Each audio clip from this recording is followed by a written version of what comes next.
Indiana at Notre Dame. Two pretty similar teams here. I mean, not that much on the resume.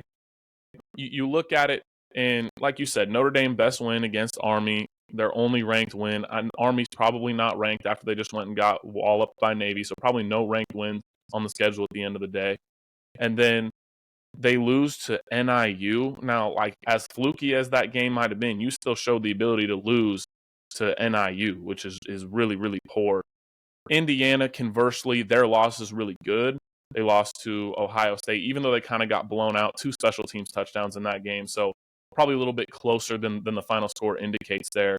And then they don't really have any super high quality wins. Their best one is probably Michigan at home by 5, where their offense, I don't think, usurped 300 yards of offense. So you're looking at it, it's kind of the tale of like resumes, but they put up really good stats. What's something key that you're looking at in this game? You're right, man. The stories are just ridiculously similar as far as what what do we point to exactly. Indiana has just one of the worst strength of schedules we've seen for a playoff team, maybe in the scope of college football playoff history. They, with their best win being against Michigan, Michigan was finished seventh in the Big Ten. After that, all of their Big Ten matchups that they had were 10th or lower in the Big Ten, which is in the lower half, right? Not a single notable non-conference game. Conversely, you got Notre Dame, who doesn't believe in joining a conference for some reason, which guarantees that they can't get a bye in the in the playoffs. So, not quite sure what the plan is there, but they followed that up by choosing to play in the ACC, all the ACC teams, which is not a very good conference overall. So, yeah, man, you beat Army, you know. It's the Army had a fantastic season, but Army also just got blown out by Navy. So we're not talking about strong resumes here. On top of that, they play as far as what their styles are. Notre Dame is a very, very run heavy team. They're one of the best rushing offenses in the country. They they run for 6.3 yards per carry. That's number 2 in the country right now. They can pound it. It's pretty damn impressive, and they do it with their star running back Jeremiah Love and their quarterback Riley Leonard. One of the downsides of Notre Dame is that their passing offense, there isn't a ton to note with their passing offense. It's pretty dull. Um, they're one of the rare teams that had finished the season with more rushing yards than passing yards. That you don't tend to see that in college football and if really any football team. But Notre Dame managed to do that, right? So it's not that great of a passing offense in general. The rushing offense is where Notre Dame is going to win this game. If they can continue that 6.3 yards per carry, they should be able to win the game. Yeah, I think you kind of look at that and you go, okay, Notre Dame runs the ball 56% of the time. They're very committed to the run. They're top 30 in run percentage in the country, and they still score points. It's not like they bleed the clock all the way and don't score because they just run, run, run. It's not as much Michigan style as you think. It's a little bit different. They score 40 points per game. They're the number 3 scoring offense in the country. So on the other side of the ball, how does Indiana combat that? Well, they bring in the number 2 rushing defense in the country in terms of yards per carry, giving up 2.6 yards per carry defensively, and number 1 in the country in yards per game given up. They only give up 76.3 yards per game on the ground. So if there is a defense that's well equipped to stop this Notre Dame offense, it's probably, Indiana's up there in terms of teams that are capable of doing that. I was trying to look and see if Indiana played any games against rushing quarterbacks of note, maybe like a Alex Orji from Michigan. But when they played Michigan, it was not Alex Orji who was the starter of that one. So, you look at the schedule, there's not a clear indicator of a guy who can use his legs as well as Riley Leonard can. And so that's kind of one of my keys to the game is how effective is Riley Leonard's legs. And like early down rushing success from Notre Dame. Because if you get Notre Dame in a position where they have to pass, then they might be in a little bit of a struggle there. Versus if they're 2nd and 2, 2nd and 3, and they can get to some play action looks, then maybe you can see a little bit more explosiveness from that passing game. But really good rushing offense against a really good rushing defense. Obviously, major factor in this game in a strength on strength. Yeah, and as far as, flip side of the ball, what Indiana's offense is looking to do against Notre Dame is it's a pretty balanced attack. They have a solid rushing attack, with they're at 4.2 yards per carry, which is solid. It's not nowhere near the 6.3 that Notre Dame has, but it's a respectable. That's ranked 42nd in the country right now. They prefer to run just slightly. They've been running about 55% of the time to 45% passing. But surprisingly, I would say that they're more effective in the air.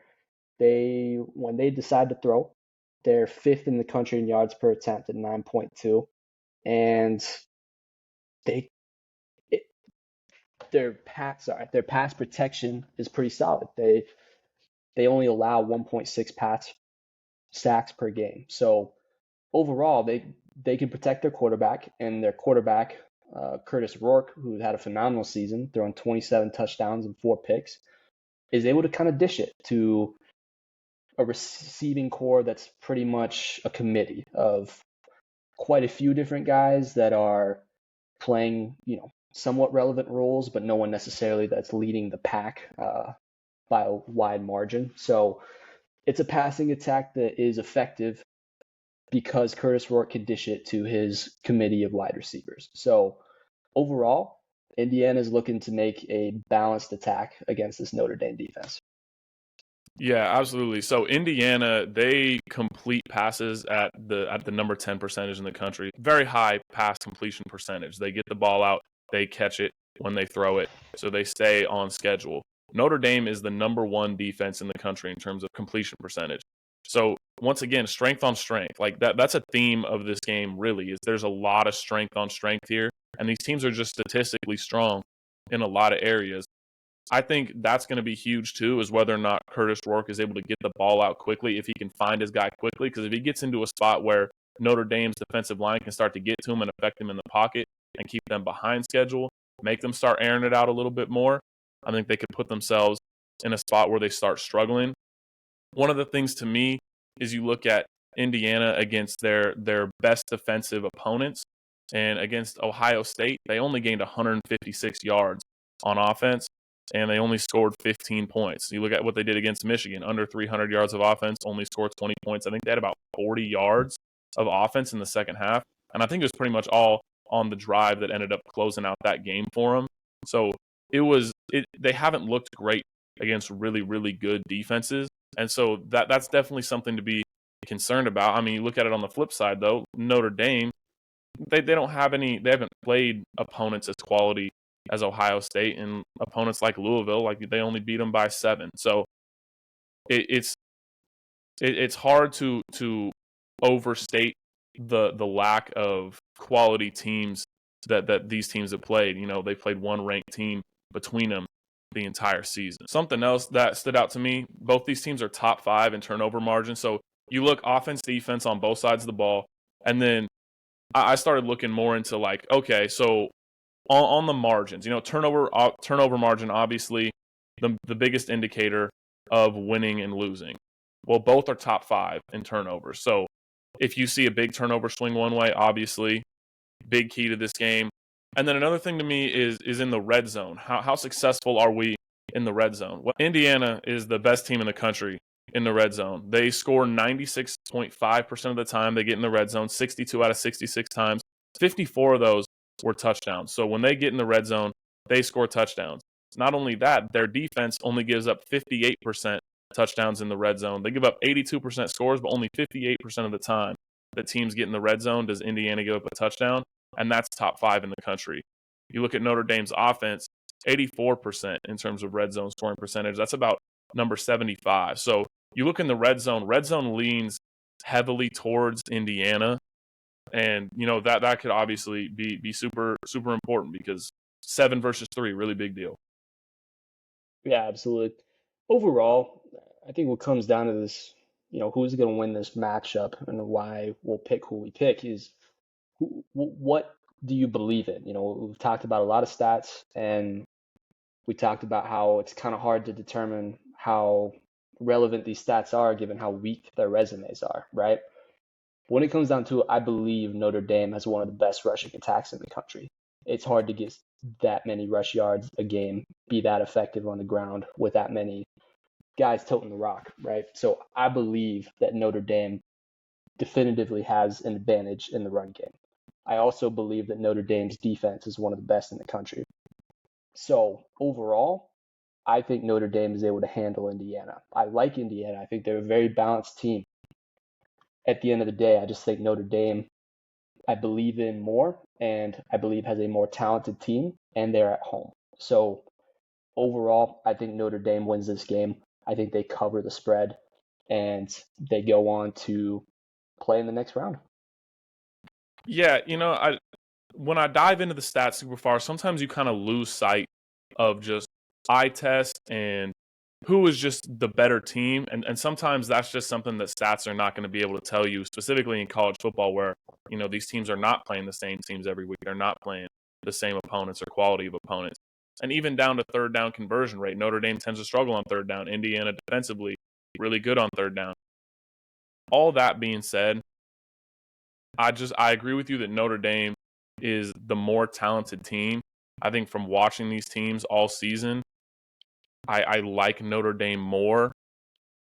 It's not one of those things where I think the moment's too big for Indiana, because I don't honestly think that Notre Dame has been in that big of moments in terms of their program recently either, and not in the last 2 or 3 years.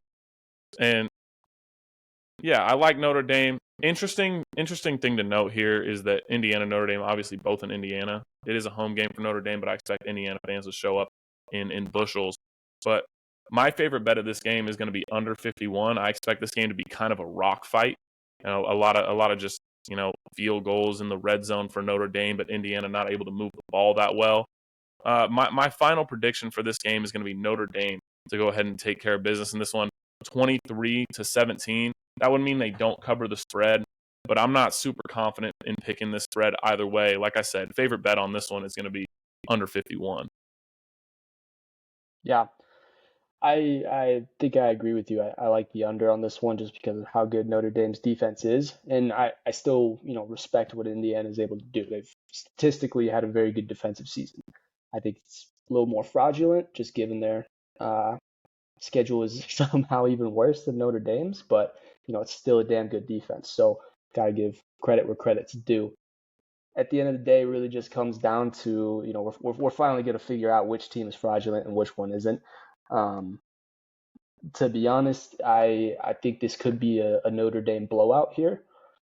Or if it's not, then I could see, Indiana or Notre Dame sneaking in a close victory. I don't really see Indiana blowing Notre Dame out by any means. So there's a reason Notre Dame's favored.